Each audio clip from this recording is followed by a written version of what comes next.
Now, Patrick Collison, the CEO and co-founder of payments firm Stripe, has said that we live in a volatile world and that businesses need to be more adaptable than ever.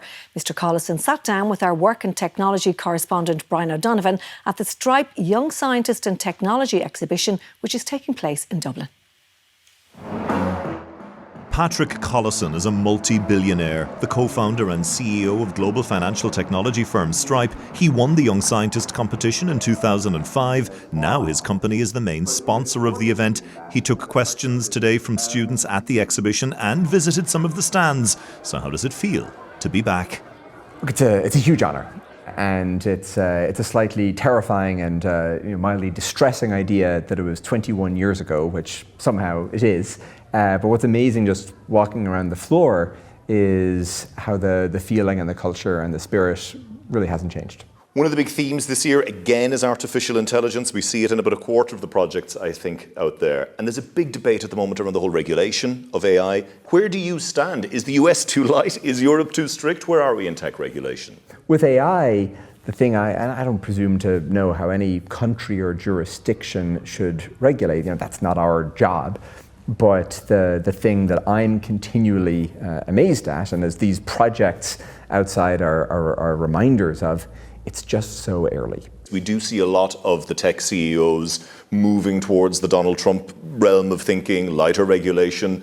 What does that mean for you as a tech CEO? In the European context, what I think about is if you look at the number of, and then Mario Draghi described this very eloquently in his recent report, if you look at the set of businesses of really significant technology companies that have been started respectively in Europe and the US over the last 50 years, it's enormously weighted in the US's favor.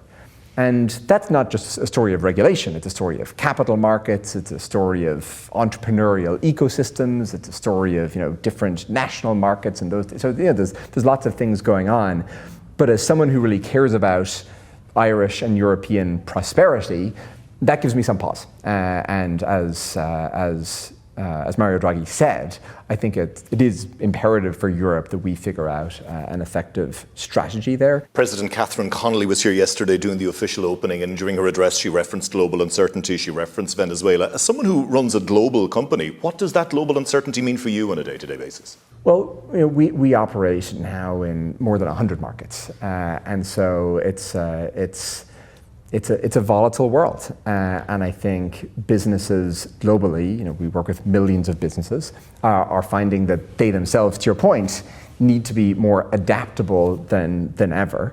And I think this is part of the reason as to why the Stripe business has been as fortunate as it has been over the last 5 years, where it's been a story of one disruption after another. Whether it's COVID, supply chain shocks, de-globalization, re-globalization tariffs, I think there was a world of, at least how it, as it felt, 2000 to 2016, 2020, something around then, where there was a kind of tranquility, predictability, placidity. You mentioned a lot of the global disruptions. One of the big disruptors in all of this is Donald Trump. Now, you personally, it was reported last year, contributed to Republican Party causes ahead of the last US election. Does that sit comfortably with you, given all the disruption, all the rhetoric, all the controversy we see from the Trump White House right now? Well, Stripe has always been a bipartisan company, and I think it's a failure mode of any business to become a political entity. We're building infrastructure. I think it's important that Stripe operates reliably under any government in any of the markets in which we operate, and we'll obviously continue to do that. Your brother made some headlines last year talking about infrastructure deficits in Ireland and planning problems in this country. Are they sentiments and concerns that you share? He knows more about infrastructure in an Irish context than I do. I've recently been publishing and tweeting book reviews, and so Stripe is a company building economic infrastructure. We think about economics, and I'm aware of my comparative advantage, and he knows infrastructure. Just finally, to end where we began, what advice do you give to the young scientists of today who might want to someday end up like Patrick and John Collison? I think the core thing, I think it's just about curiosity and finding what it is that you in particular are passionate about and that you care about and that you want to pursue and that you want to pursue even when the going gets tough or in the face of obstacles and discouragement. And the good news is it's very clear from the exhibition this year that curiosity is very much alive and vitally well among Irish, not only secondary school students, but also primary school students. I was just receiving an explanation on the dynamics of blood coagulation from some very precocious primary school students. And so that's tremendously heartwarming. And I think at the heart of all of this is curiosity.